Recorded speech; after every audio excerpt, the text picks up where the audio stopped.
अस्सलामु अलैकुम वरहमतुल्लाहि वबरकातुहू। मेरे प्यारे भाइयों और बहनों, उम्मीद करता हूँ कि आप सब खैरियत से होंगे। आज मैं आपसे एक ऐसे मुद्दे पर बात करने जा रहा हूँ जो लगभग हर घर से जुड़ा हुआ है, और वो है विरासत का बंटवारा। अक्सर हमने देखा है कि जब तक माता पिता जिंदा रहते हैं तब तक सब कुछ ठीक रहता है, लेकिन जैसे ही उनका इंतकाल होता है उसी घर में झगड़े शुरू हो जाते हैं।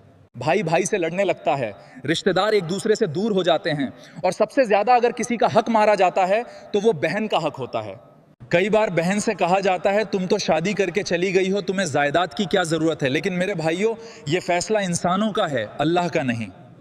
अल्लाह ने खुद विरासत के बंटवारे का कानून तय किया है, और ये कानून हमें कुरान से मिलता है, खास तौर पर सूरह अन-निसा में।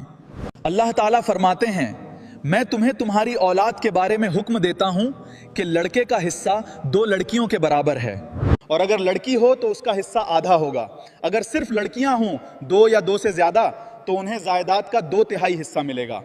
अगर किसी आदमी की मौत हो जाए और उसके बेटे या बेटियां भी हों तो उसके माँ और बाप दोनों को 1/6 मिलता है। उदाहरण मान लो किसी का 6 लाख रुपए का माल है, उसके पीछे एक बेटा, माँ और बाप है, तो माँ को 1 लाख, बाप को 1 लाख, बाकी 4 लाख औलाद में बांटे जाएंगे।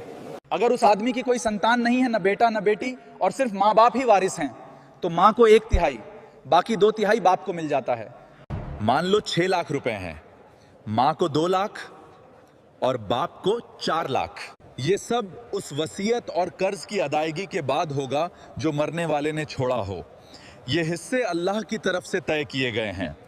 बीवी सोहर का हिस्सा अल्लाह ताला आगे फरमाते हैं, अगर तुम्हारी बीवियां मर जाएं और उनकी कोई औलाद न हो तो उनके छोड़े हुए माल में तुम्हारा आधा हिस्सा है, और अगर सोहर मर जाए और उसकी कोई औलाद न हो तो तुम्हारी बीवियों का हिस्सा 1/4 है, लेकिन अगर तुम्हारी औलाद हो तो तुम्हारी बीवियों का हिस्सा 8वां होगा।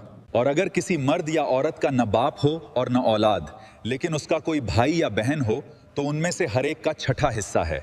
और अगर एक से ज्यादा भाई और बहन हैं तो सब मिलकर 1/3 में भागीदार होंगे। ये सब मृतक द्वारा छोड़ी गई वसीयत और ऋण के भुगतान के बाद ही होगा। ये सब अल्लाह की तरफ से तय किया हुआ हुक्म है। अब कुछ लोग सवाल करते हैं, लड़के को 2 हिस्सा और लड़की को 1 हिस्सा क्यों? इसका जवाब भी इस्लाम देता है। इस्लाम में लड़के पर जिम्मेदारियां ज्यादा होती हैं। उसे अपनी बीवी का खर्च उठाना होता है, अपने बच्चों का खर्च उठाना होता है। कई बार माता पिता की जिम्मेदारी भी उसी पर होती है, जबकि लड़की का खर्च उसके शौहर पर होता है। इसलिए अल्लाह ने जिम्मेदारी के हिसाब से हिस्सा रखा है। जरा सोचिए, जिस बहन ने बचपन में आपके साथ खेला, आपके साथ रोटी खाई, आपके साथ बड़ी हुई, क्या शादी के तुरंत बाद उसे अपने पिता की संपत्ति का कोई अधिकार नहीं है? अगर कोई भाई अपनी बहन के हक पर कब्जा करता है तो वो न सिर्फ अपनी बहन के साथ अन्याय कर रहा है, बल्कि अल्लाह के कानून के खिलाफ भी जा रहा है। मेरे भाइयों और बहनों, अल्लाह ने बेटे का हिस्सा बताया, बेटी का हिस्सा बताया, माँ बाप का हिस्सा बताया, यानी विरासत का पूरा कानून अल्लाह ने खुद तय कर दिया है। इसलिए किसी इंसान को यह हक नहीं कि वो अपने मन से जायदाद का बंटवारा बदले, क्योंकि अल्लाह का कानून ही सबसे ज्यादा इंसाफ वाला कानून है।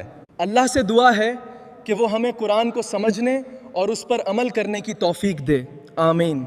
अगर आपको ये वीडियो पसंद आई हो तो इसे ज़रूर लाइक करें, अपने दोस्तों और रिश्तेदारों के साथ शेयर करें, ताकि ये ज़रूरी बात और लोगों तक भी पहुँचे, और कमेंट में आमीन ज़रूर लिखें। आप सभी का दिल से शुक्रिया। खुदा हाफिज़।